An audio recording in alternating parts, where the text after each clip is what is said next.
station bakaririmbo ka Jay Melody kwirira gashow bahise in the great ati Jay Melody once again ati biba byita urukundo ibyo byansashije murabizi ati numbuza gusinzira mutekereza ndetse ni nawe untera ubwoba ngahabuka nubwo akora ibintu by'ubwana icyiza nuko bimeze nk'ubuki ndigata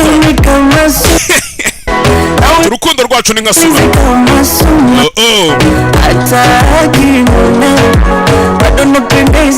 tibaze ko niyo yarakaye abasa neza ati nimukangirire impuhwe nimuzajya mumubona ari kumpabura ko buriya n'ubundi ibiryo byatekewe umwe bishobora kuribwa n'undi kandi nta giti kigwa umugese ati nimuramuka mumubonye muzamumbwiriza ko mukunda ibyo nibyo sawa here we go dutangira in the great Henry Cavill yakukiniye Superman ati sawa bamwise Jay Melody ako mwamumwuka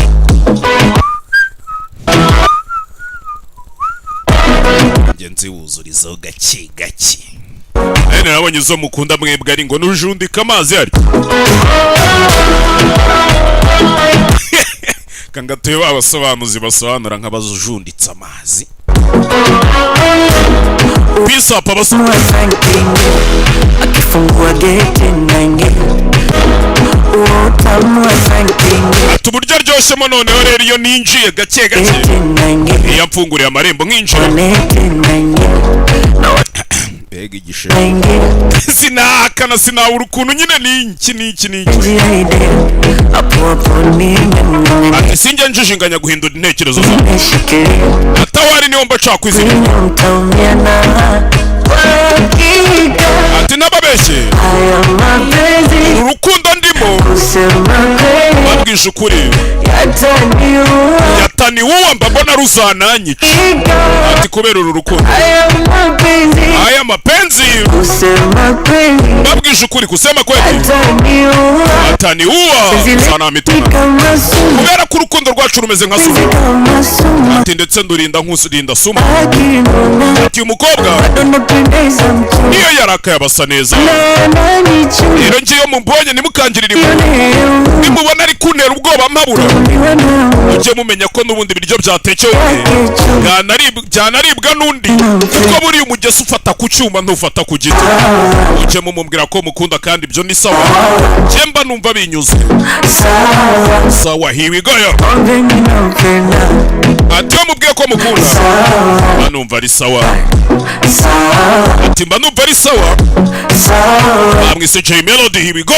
twirebera iyo bise in the great 2026 action packed movie yibi nako nta nubwo ibintu nari ngiye kuvuga nsanze nari ngiye kubabeshya kandi ngiye sinjya mbeshya basi narabababaje musore mumbabarire kiriya giheme ibyuma byabaga birimo mbanze nkorere ku giceri namamaze yo gatoya umundi nze mbere ku kuntu tubigenza sibyo biryoshye iyo muri Umbrella Barista Training Center niho hantu honyine mu Rwanda baguhugura mu gihe gitoya mu bijyanye no gutunganya ikawa ukayitunganya kinyamwuga kandi mu gihe gitoya si ibyo byonyine kandi tukwigisha gutunganya ibindi binyobwa bifitanye isano